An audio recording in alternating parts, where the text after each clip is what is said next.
Okay, y'all, gonna keep it real with you. I've been looking forward to this week for a long time. I am a major film buff. I can honestly say that if it weren't for my love of film, there's no way I'd be here teaching this class today. My love of film is what has brought me to this point, and that's kind of weird to think about. I started watching films when I was 2 years old. The films were Babe and Winnie the Pooh, and they were my absolute favorites. As a kid, I loved Disney flicks. It became Lilo and Stitch for me. As a teenager, Lord of the Rings was my big thing. Now I kind of sort of watch artsy films and pretend to like them. I need to get back to the place where I'm seeing films that I actually enjoy, because it's kind of been a minute. I've been perusing Netflix and Amazon and Hulu, and frankly, Nicolas Cage movies are about the only things that I've enjoyed lately. And strangely, the Dora the Explorer film, that was actually pretty good. The only serious movie lately that I've watched and really had a good time watching was Da 5 Bloods by Spike Lee on Netflix. That was a fantastic film. When I was 14 years old, I started making this stuff. I started making short films, spoofs of my favorite movies, like Lord of the Rings and The Prince of Persia. That was something I was really big into that no one remembers anymore. I was making them with my buddies, just on a little flip camera, and it was a hobby. It was what I did. It became kind of an obsession of mine. I kept making them. They kept getting longer and longer. I had a very unsuccessful YouTube channel. I think I had 150 subscribers and never got over a few thousand views on anything that I ever made. But I was a kid and I was loving it, you know? When I got to college, it turns out there were people who needed people who could make videos. I started working for the local city where my town was located. I did films of rodeos and car races. I ended up doing some commercials, helped a guy make a wedding video, and that became its own wedding video business. I probably made 15 wedding videos, if not more. And I tell you what, that's a great way. If you have video skills or want to develop them, that's a good way to make a buck fast.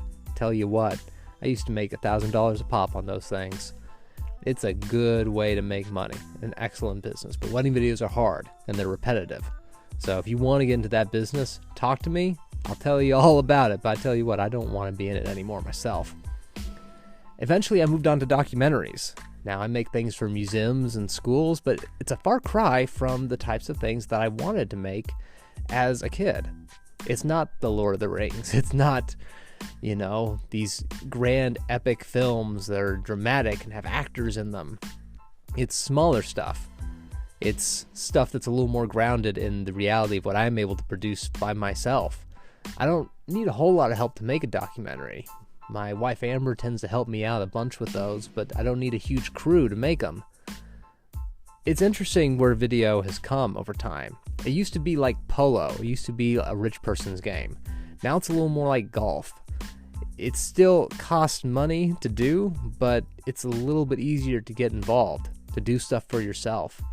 And now, with the advent of phone cinematography, we are entering a new era where anyone can make anything, and people have an appetite for it.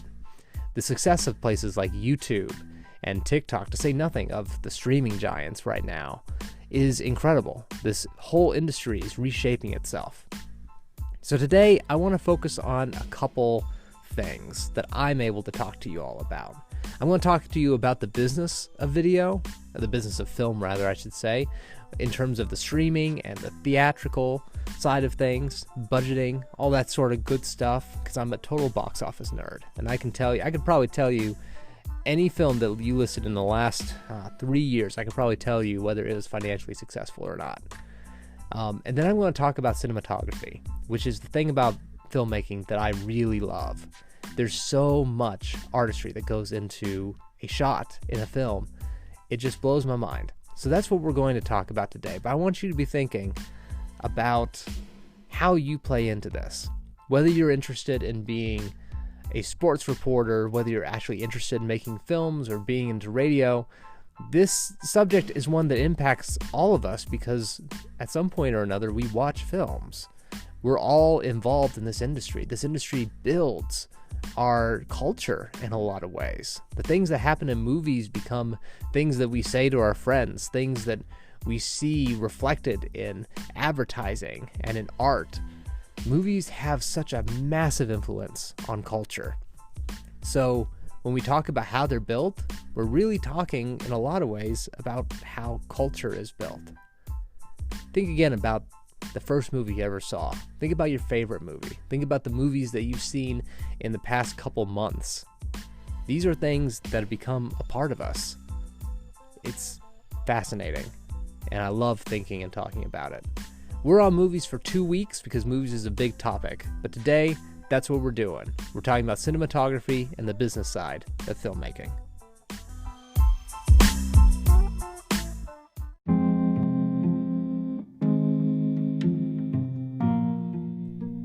So it's 2020, and the movie theaters have been closed for about 7 months now. I know there's some that are working to try to reopen. They've been showing old flicks, Harry Potter flicks. Tenet has come out. That's the Christopher Nolan flick, and a lot of people are big Christopher Nolan fans, and they thought that that was going to jumpstart things, but it's just been a bad thing for theaters this year. They've been closed since March. It's 7 months? And if you had been keeping up with movie theaters at all before this, movie theaters were already losing money, more money than they were making. It's been a really big issue. People have been talking about movie theaters closing permanently for a couple years now. People don't go to the movies quite as much as they used to, especially when you look back at movie theaters' history. When they were first out, before people had TVs, people would go to the movie theaters a couple times a week, several times a week. The ticket prices were real cheap back then because people came so often. They wouldn't just watch movies there, they'd have cartoons for the kids, but also the full features, and they would have newsreels. So people would get everything they kind of get from TV today from the movie theater. As people have abandoned movie theaters, as TV has gotten better and better, movie theaters have had to increase their ticket cost, which has, in turn, caused fewer people to want to go to the movies. It's become kind of a vicious cycle. I had this movie theater back in my college town that I went to periodically, and the owners of it were just straight up depressed because they knew that on a normal movie night, they wouldn't even be close to full.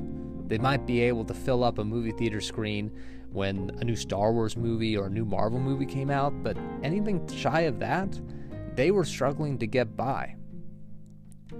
Movies make money a couple different ways. So the first thing that a movie goes and does is it goes into the theater, right? It goes and it plays there. They get roughly half of your ticket price when you go to a movie. Half of that goes to the people who made the movie. So if you paid $10 for a ticket, $5 goes back to the studio, more or less. So the remaining $5 kind of goes to the movie theater itself, but it's not a lot to run things. Theaters make money off of popcorn and drinks and snacks, more than off the ticket price. They barely make back the ticket price. I'll talk about that a little bit more in a minute. After movies roll through the movie theaters where they make most of their money, they then go and they are sold on DVD, or they're licensed for streaming or television, but they most still come out on DVD. Movies can make a substantial amount of money doing this. I know when Frozen came out on DVD, it made something like an extra $400 million just off of DVD sales alone. So it's worth something. The DVD market isn't quite dead yet. It's kind of the DVD/Blu-ray market. I don't know if you like Blu-rays. I haven't been able to get into them. I don't see the appeal.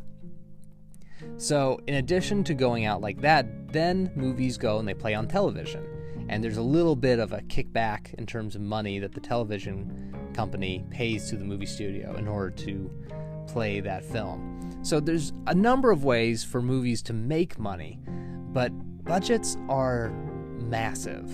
It's incredible what movies cost to make in Hollywood these days. The average Marvel movie will cost something like $200 million. And you have to understand, that's not just, the movie doesn't just have to make that in order to make money. Because they only make about half the ticket price, a movie has to gross something like a $200 million movie needs to gross double its budget at the box office, plus another 50% in order to cover their marketing costs. So 2.5 times their budget normally gets you about your break-even point. So if a movie costs $200 million to make, it's going to have to make $500 million at the box office to even make any money for itself at all. Otherwise, it's just breaking even. This is ridiculous. Honestly, this is ridiculous. Especially when movies can be budgeted more reasonably. Deadpool, for instance, was only given $50 million to work off of. It was massively profitable. Same thing with like that Joker movie that came out last year. It made $1 billion, but it didn't have to. It could have made about $200 million, like 1/5 of what it did, and it still would have made money because they kept the budget small enough to where they didn't have to make a ton of money. This is something that movie theaters are really, not movie theaters, but the movie production industry is really going to have to look at because they're running themselves into the ground with everything that's not their biggest, most hardcore movies. Again, people used to go see a movie just to see a movie. Now people go to the movie theater maybe a couple times a year and only for the biggest movies. They're only going to see, The Lion King or Toy Story or Star Wars or The Avengers. They're not going and seeing like one film that was supposed to go to theaters this year that ended up not. It was called The King of Staten Island. It's about a comedian, not a comedian. He's a tattoo artist.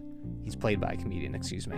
He's a tattoo artist whose dad was a firefighter who died in 9/11. It's not a massive film. It's not something that everyone's going to be talking about around the water cooler or on social media, rather. So while it did okay on the VOD version, where it just went straight to the internet for people to buy, it probably wouldn't have done so well in theaters because people don't tend to go to that type of thing anymore. Theaters need more than just 5 big films a year, though. They can't just put those 5 big films in and then not get any other movies. But theaters have to pay to have movies brought in. That's why it's mostly the popcorn. They make back some of the ticket price, but that ticket price is going to pay for them having the movie at all. So something like It.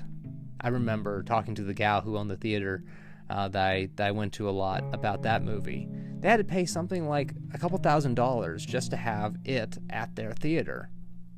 So the ticket price, even though they got to keep half of it, by the time everyone had bought a ticket, they didn't have anything left because they had to spend like $2,000 in order to get that film in the first place. So the way they make money is through the popcorn, through the soda, and that's just simply not enough for most theaters.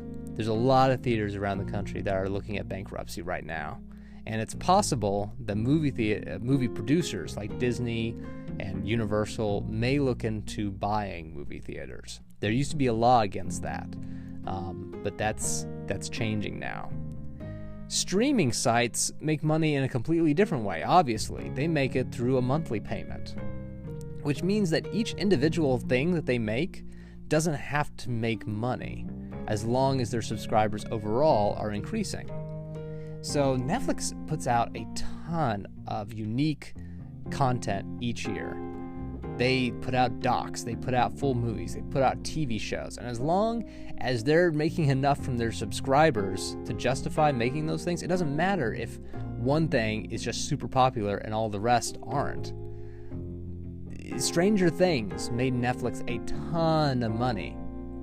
A film like Roma may not have made them hardly anything. It's hard to say how many people watched any of these things because we don't get reports. Movie theaters have to publish how much money their movies are making, but streamers aren't required to do that, so we will never know how many people watched everything on Netflix.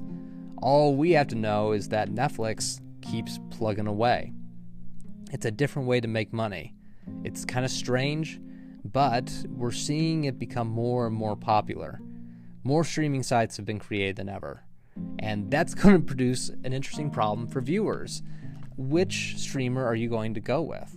Are you going to try to get all of them? Are you going to pick just a few? Eventually, it's going to cost what a normal cable package did just to have all these different streamers that you want to keep in your back pocket. And all the while we're spending money on that, movie theaters are continuing to lose money. And here's the shake, though. If movie theaters close, the producers of movies won't be able to make the same amount of money they did off of streaming. It's just not going to make... You can't spend $200 million on a bunch of films that are going to go to streaming. You really want that money to be paid in the movie theater. Because if you pay, is it $5 for Hulu? Like, ticket costs are $10, and that's just for one movie.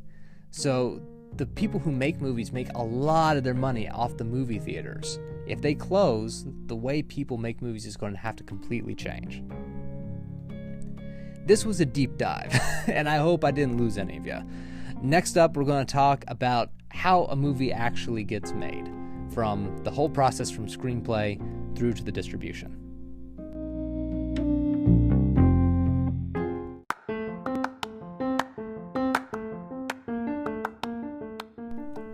There's a lot of stages in the filmmaking process. It starts with the screenplay. The first thing you gotta do is you gotta write it. A screenplay turns into storyboards, into shot lists. Every little piece of the film is mapped out into what it's supposed to be, what it's supposed to look like. It moves into pre-production, where costumes are designed, actors are cast, locations are found, sets are built. Production is the shooting part. It normally doesn't last for very long, 30 days, 45 days. Some films wrap in as short as a week. After that, it moves into post-production and editing. All the different pieces that have been shot are put together, soundtracks are constructed and placed behind the film's track. This process goes on for a long while. In the meantime, deals are being struck to get this film in theaters, to get it overseas, to get it anywhere that the film distribution company wants to get it. This is the distribution process. In the end, the film is finished with hopefully enough time. Then it's sent off to the movie theaters and all the different parts of the world that it's supposed to go to. This process is challenging in a number of ways. One, because it takes some time. Having to go through all these different stages, for there to be a writing component, to be pre-production, post-production, distribution, all this stuff takes time and it takes money. The hardest part for us as people who might want to be independent filmmakers is the distribution. Much like it's difficult to get a book in a bookstore, it's difficult to get a movie in a movie theater. You have to have connections, you have to have authority, you have to be able to show that people actually want to see the film that you've made. And just like self-publishing, there is an alternative in YouTube. We have found that YouTube can be a very effective way to get films in front of an audience. Now, audience tastes change. A lot of people don't like watching full films on YouTube, but golly, they'll sure watch game playthroughs, they'll watch reality type shows. My sister is a big fan of Dude Perfect. I think she seems to like it more than any other type of media right now, and that's crazy to me. But that's the way things go. Heck, back in the early days of film, not the early days of film, the early days of YouTube, people watched zit popping videos. That's what was popular. People would pop zits on camera and people would watch it. And that was just what people wanted on the internet. That blows my mind. But people will watch full films if you put them on YouTube. Amazon, just the same way it does, Kindle e-publishing, also allows for films to go up on Amazon Prime. People can actually do that. You have to have your film completed and it needs to have subtitles. And as long as you have that, you can get a film on Amazon and make a little bit of money off of it. It's per play, but it's a little bit of something. So the ways that we get films in front of audiences, it's been changing. Again, it's now more in our hands than ever. There are screenwriting softwares that are free to use. Over the weekend, I realized that it had been way too long since I had made a film. So I started writing a screenplay.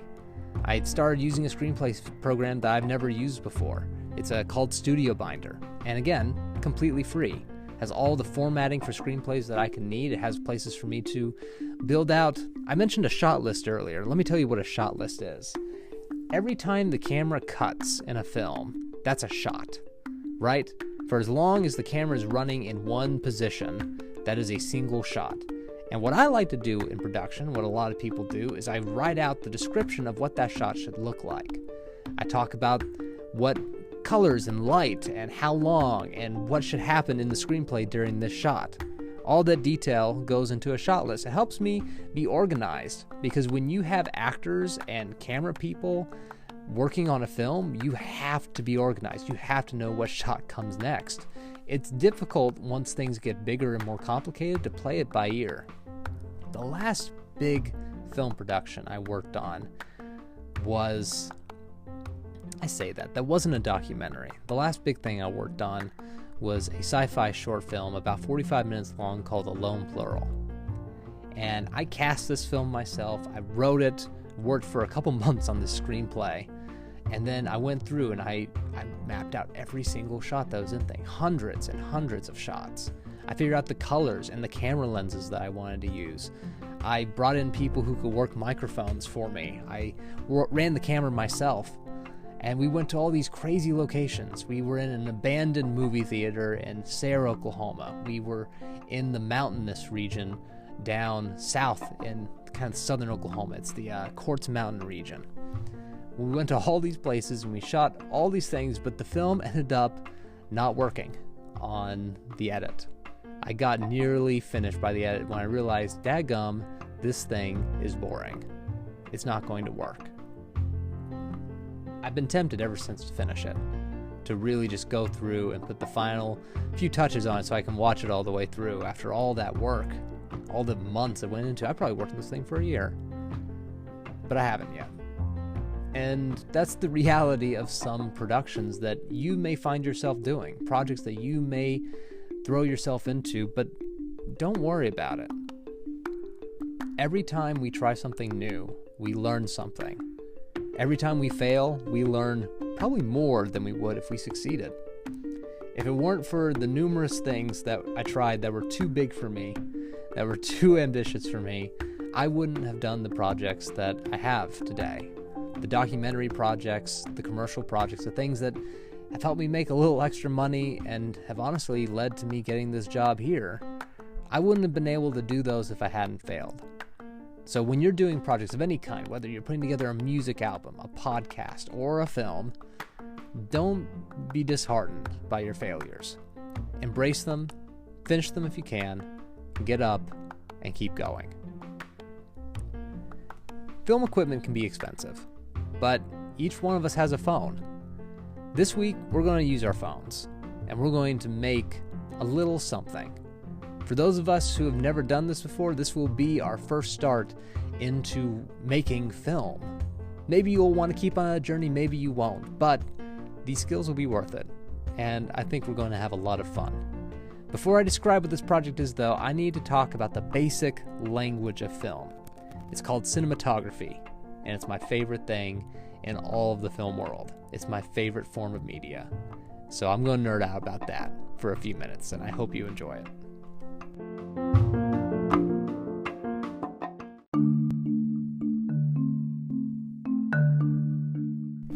Cinematography refers to the framing, movement of the camera, the light, the colors, and the editing.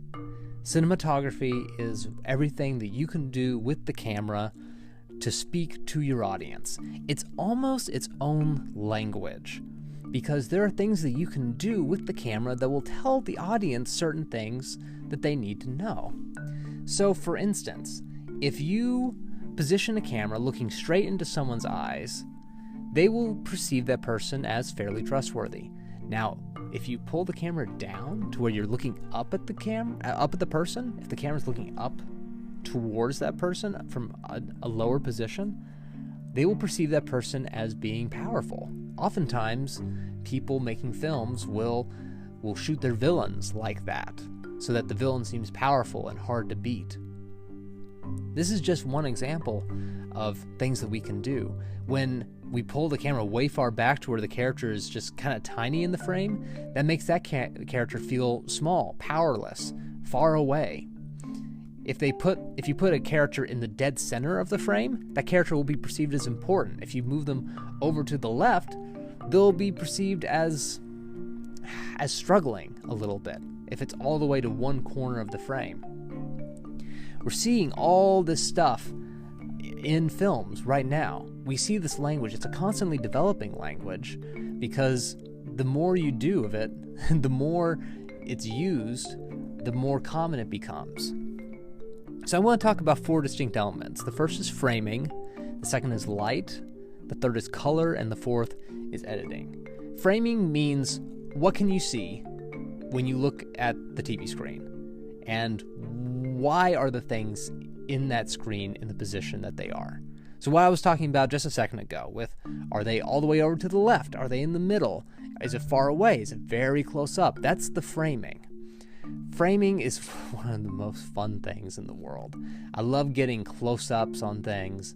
I love finding unique ways to put my characters in the frame. I love sticking as many characters as possible in the frame sometimes. When I was making one of my other sci-fi short films, I had this running motif where a character will be very close to the camera, but behind that character, over the shoulder, there will be another character kind of blurry in the background that will be talking to them. I love finding creative ways to frame. For those of you who are into photography, you know what I'm talking about here. When we talk about light, you can do a lot with light, right? Light changes throughout the day. Early morning and late evening light is some of the most beautiful light in the world. Light coming straight down from you at high noon can cause weird facial shadows that won't look quite right. A glowing orange lamp creates a different feel than one of these more blue or white light bulbs that we're seeing installed in houses now, and so much different from the almost green fluorescent lights that are in much of the buildings here at Langston University. All this light makes us feel a different way. A nice orange light could make us feel safe and at home, while a cold light can make us feel like there's danger. You can use light in this way to make the audience have a different perception of what's going on in the film. Same thing as that bleeds into color. The color of the light can have a massive impact, but also the color that is in the scene from other sources. So if a character always wears a red hat, or if another character wears purple, those things can bring different feelings to those characters. We perceive red as an angry color, so a person wearing a red hat could be perceived as angry, as is the case with a character from that film I mentioned earlier, Da 5 Bloods by Spike Lee. It's about 4 old Vietnam vets who go back to Vietnam to find the body of their commander, who's played by Chadwick Boseman, and to get this gold that they've hidden, that they found in a plane crash while they were soldiers in Vietnam. It's a great film. I watched it over the 4th of July. Can't recommend it enough. It's on Netflix. Spike Lee is a genius, and I really enjoy watching his stuff. But the different colors that take place throughout that film let us know what we should be feeling at those different times. And a lot of that comes down to editing, just as much as it does to the light in the scene. You can change the color of a scene using editing in a program. And editing we can cut fast between different shots. So if a shot's only on screen for a couple seconds at a time, that fast pace increases the tension for us. But sometimes there are very long shots that let us really sink into the scene. The longer the shot, the more it feels like we're actually living in the movie with people. My favorite scene in Da 5 Bloods is towards the end. This one character named Paul, who wears a red hat by the way, monologues to the camera for a minute. It's not that he's breaking character, but for the first time in the film, he actually looks at the camera and he goes on this long, deep rant about what he's feeling, what he's experiencing, and the way he sees the world. The camera is really up close to his face. It's kind of shaky, it's kind of handheld, but we just see into this guy's soul. It's an incredible shot. The lighting, the framing, that close-up frame, the color of the scene, you've got the green of the forest, the red of his hat, and then, the sweat glistening off his skin, and then that editing, just that long shot. All that comes together to create a feeling in the audience. This process of creating that feeling is cinematography. You're going to be coming into close acquaintance with cinematography with our project for this week. That's what I'm going to talk about next.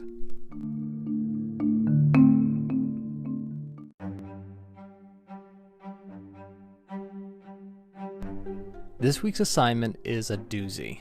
I've wanted to do this for a class for as long as I've wanted to be a teacher. This week, you're going to replicate a scene from one of your favorite movies. And when I say replicate, I mean I want us to try to match our cinematography as closely as possible to the original film that we're trying to replicate. The framing, the light, the color, and the editing. So let's say I want to recreate Paul's monologue from the end of Da 5 Bloods. I'm going to go back and I'm going to watch that scene over and over again. Here's what I'm going to be looking at. How does the camera move?